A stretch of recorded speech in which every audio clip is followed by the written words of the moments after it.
ቅዱስ ቅዱስ ምስግን ብመላእክት በቃልካ አዚዝካ ዘዝናኻ ሰማያት ክብሪ ምስጋናኻ ብልዩ ንዓለ። በስመ አብ ወወልድ ወመንፈስ ቅዱስ አሐዱ አምላክ አሜን። ሰላም ዝጋር አምላክ ይብዝሐልኩም ናብ ቻናል ተኸታተልቲ ከመይኒኹም ከመይቀኒኹም እሽምባይ ከምቲ ልሙድ መበል ሻርሻይ ክፋለ ገነት መነኮሳት ዝበለ ሒዝናልኩም መፂና ኣለና። ጀሚረ ክሸው ዝፍፅም ሰናይ ፃንሒት ይኹነልኩም። ብዛዕባ ምሕዋይ ወዲ መጻሕተኛ ንጉስ ብዛዕባ ቅዱስ እንጦኖስ ከም ዘዘንተወልና ኣብ ግዚኡ ሓደ ወጻእተኛ ንጉስ ሓደ ወዲ ነበሮ። ንስኻ ነቲ ንግስነቱ ዝወርስ ነበረ። እንተኾነ ግና ጽላለን ሕማምን ምንቅጥቃጥን ሒዝዎ ነበረ። እቲ ንጉስ ድማ ንኹሎም ሓኻይም ናይታ ሃገረ ጠርኒፉ ኣምፅኦም። እንተኾነ ግና ወዲ ክሓውየሉ ዝኽእል ሓደ እኳ ኣይረኸበን። ድሕሪ ነዊሕ ግዜ እቲ ንጉስ ዛንታ ቅዱስ ኣቡነ እንጦኖስ ወዲ ላዕለዋይ ግብፂ ሰምዐ። ልእኽትኡ ፀዊዑ ኸዓ ብሉፅ በረከት ገጽ ሂቡ ናብ ቅዱስ እንጦኖስ ለኣኾም። ኣብቲ ቦታ ምስ በጽሑ ኸዓ እቲ ዝሃቦም በረከት ገጸ ንቅዱስ እንጦኖስ ኣቕረብሉ። ንሱ ግና ኣይተቐበሎምን። ብትርጓሚኡ እዩ ኸዓ ዝዛረቦም ዝነበረ። ኣቡነ እንጦኖስ ድማ ንወዲ መዛሙርቲ ፀዊዑ ወደየ ምሳታቶም ዶ ኸይድ ዋላሲ ኮፍ ክብል እንታይ ትመኽረኒ በሎ። ንስኻ ኣቦየ እንድሕሪ ኸይድካ እንጦኒ ኢኻ ትበሃል፣ እንድሕሪ ኮፍ ኢልካ ኸ እንጦኖስ ኢኻ ክትበሃል በሎም። እንተኾነ ግና እቲ ወዲ መዛሙርቱ ኣዝዩ ይፈትዎ ብምንዋሩ ካብኡ ክፈልዮ ፈጺሙ ኣይደለየን ነበረ። ቅዱስ እንጦኖስ ኸ ኣነ እንጦኒ ክበሃል እየ ዝደሊ በሎ። ኣብታ ለይቲ እቲኣ ኸ ኣብ ገዳም ኮይኑ እናጸለየ ከሎ ብሓይሊ ልዑል እግዚአብሔር ደመና ተሰኪማ ናብ ሃገረ እቲ መጻእተኛ ንጉስ ወሰደቶ። ምሸት ምስ ኮነ ናብ ከተማ ንጉስ ኣትዩ ከም ስደተኛ ኣብ ኣፍ ደገ ቤት ሓደ ሚኒስተር ደው በለ። እቲ ሚኒስተር ብኣኡ ምሸት ምስ ኮነ ክሓልፍ ከተማ ንጉስ ኣትዩኻ ከእትዎ ለመኖም።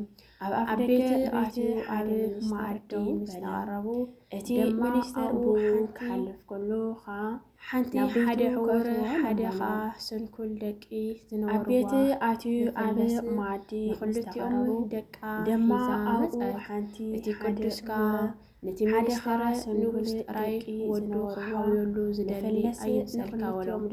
ብድሕሪኡ ኣብ ልዕሊ ደቄታ እቲ ቅዱስኻ ነቲ ሚኒስተር ንጉስ ጥራይ ወዱ ክሓውየሉ ዝደሊ ንሶምካ ብኡ ንብኡ ሓወየሉ ዝደሊ እቶም ነዚ ዝረኣዩ ህዝቢ ኣዝዮም እናተገረሙ ብድሕሪኡ ኣብ ዝኾነ ነገር ናብቲ ንጉስ ኣብፅሕዎም። እቲ ንጉስካ ንኣቡነ እንጦኖስ ብቕልጡፍ ከምፅኣሉ ኣዘዘም። ቅዱስ ኣቡነ እንጦኖስ ድማ ከይዱ ነቲ ወዱ ኣሕወዮ። ነቲ ንጉስካ ኦ ንጉስ ንስኻ ናብ ግብፃዊ እንጦኖስ ከም ዝለኣካ ፈሊጠ ኣለኹ። ገንዘብካ ኣውፂኻ ንልእኽትኻ ኣድኪምካ ስለዚኻ እዩ እግዚአብሔር ናባኻ ዝለኣኸኒ ብምባል ሰላም ኢሉ ናብ ገዳሙ ተመለሰ። ኣብ ካልአይቲ ለይትኻ እቶም ልኡኻት ንጉስ ናብኡ መፂኦም ምሳታቶም ክኸይድ ለመንዎ። ንስኻ ኣሕዋተይ ይኽዱ ሕለፉ እሞ ኣነኻ ድድሕሪኹም ክስዕብ እየ በሎም። ንሳቶም ከዓ ዘረብኡ ኣሚኖም ከዱ። ኣብቲ ዓዲ ምስ በጽሑ ግና ነቲ ወዲ ንጉስ ካሊእ ቅዱስ መፂኡ ከም ዝፈወሶ እሞ ከም ዝሓወዮ ሰምዑ። ብኸምዚ ኣግባብ ኸ ቅዱስ ኣቡነ እንጦኖስ ነቲ ንነብሱ ክብርን ልዕልናን ከምፅኣሉ ካብ ዝኽእል ነገራት ይሕባእ ነበረ። እንተኾነ ግና እግዚኣብሔር ነቲ ሰናይ ገብሩ ክገልጾ ስለ ዝደለየ ዛንቱ ኣብቲ መጻኢ ሃገረ ክገልጾ ደለየ። እቶም ልኡኻት ከዓ ኣዝዮም ተደነቑ። ከመይ ገይሩ ብሓደ ለይቲ ካብ ሃገሮም ናብ ሃገርና መጺኡ ኣብ ካልይቲ መዓልቲ ከዓ ናብ ገዳሙ ዝተመለሰ ብኸመይ እዩ? ብሓንቲ ለይቲ እዚ ኩሉ ይኸውን ከመይ ገይሩ እዩ ኸም ብቋንቋና ገይሩ ዝዛረብ እናበሉ ብምድናቕ ንእግዚኣብሔር ኣመስገኑ። ካብዛንቱ ብዛዕባ ህይወት ምንኩስንኡን ምናኒኡን ምስ ሰማያውያን ዝነበሮ ህብረት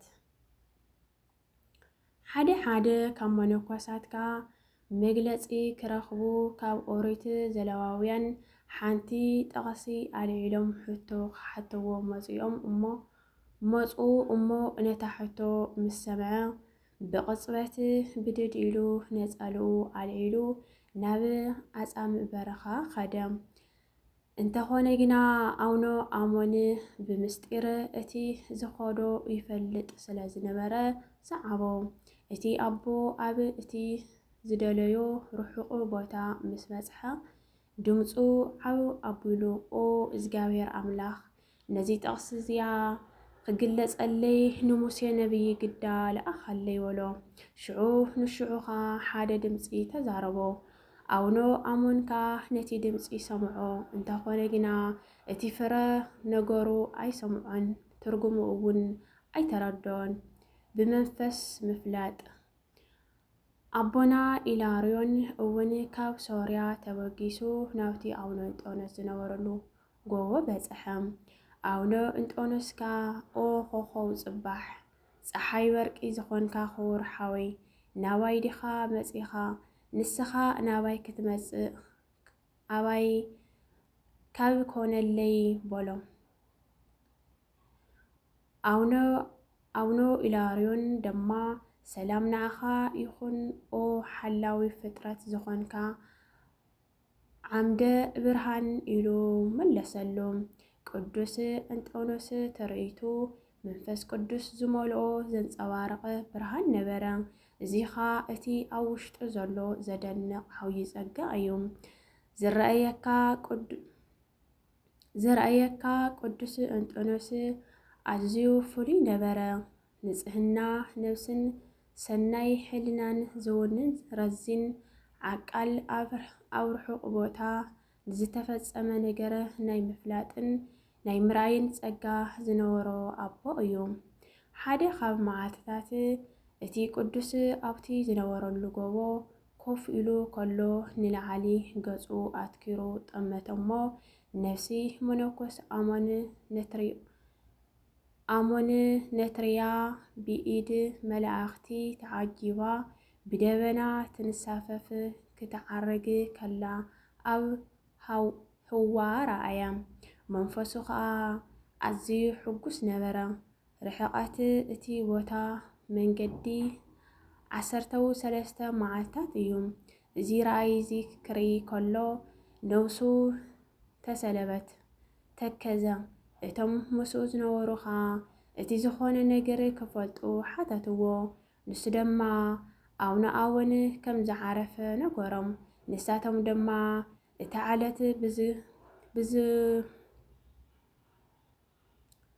ዓለት መዝገብዎ። ድሕሪ 3 መዓልቲ ገለ መነኮሳት ካብ ነትርያ ናብ ኣቡነ እንጦኖስ ተላኢኾም መፁ። ንሳቶም ኣቡነ ኣሞን ከም ዝዓረፈ ምስ ነገርዎም እታ ዝዓረፈላ ዕለት እታ ቅዱስ ኣቦና ነብሱ መላእኽቲ ከዕርግዋ ከለዉ ራእይ ዝረኣየላ እሞ ንሳቶም ደማ ዘመዝገብዋ ዕለት ኮይና ረኸብዋ። በዚ ከዓ እቶም መነኮሳት ብንጽህና ኣቡነ እንጦኖስ ኣዝዮም ተደኒቖምን ተገሪሞምን እዚ መንገዲ 13 መዓልትታት ንውሓት ካብ ዘለዎ ቦታ ዝዓረገት ነፍሲ ንምርኣይ ዝበቐ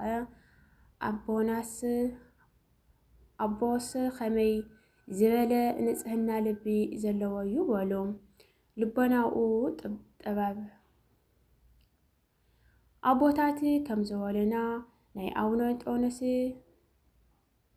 እናኸዱ ከለዉ ኣብ መንጎ መንገዲ ጠፍኦም። ኣቦታት ዝበሉና ናብ ኣቦና እንጦንስ እናኸዱ ከለዉ ኣብ መንጎ መንገዲ ጠፍኦም እሞ ድሕሪ ብዙሕ ፃዕሪ ተስፋ ምስ ቆረፁ ከዓ ካብ በዝሒ ድኻሞም ዝተለዓለ ኣብ መንገዲ ኮፍ በሉ። ሓደ መንእሰይ ከዓ ካብቲ በረኻ ናብኦም መፀ እሞ ነቶም ኣብ ጥቕኦም ዝነበሩ ኣድጊ በረኻ ብኢዱ ምልክት ብምግባር ፀውዖም። ንሳቶም ከዓ ናብኡ መፁ እሞ ነዞም ትርእይዎም ዘለኹም ኣቦታት ተሰኪምኩም ናብ ኣቡነ እንጦንስ ኣውፅሕዎም በሎም። እቶም ኣእዱግ በረኻ ከዓ ነቲ ትእዛዙ ፈጸሙ። እቶም ኣቦታት ኣብ ኣቡነ እንጦንስ ምስ በፅሑ ከዓ እቲ ኩሉ ዘጋጠመ ነገርዎም።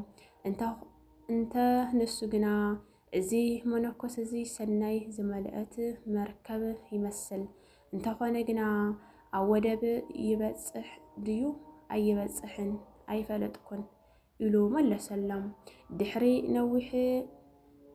ድሕሪ ነዊሕ ግዜ ቅዱስ እንጦንስ ምስ ብጾቱ መነኮሳት ኣሕዋቱ ኣብ ደብረ ኮፍ ኢሉ ከሎ ሃንደበት ሰንበደ። ተነክኒኩ ክበኪ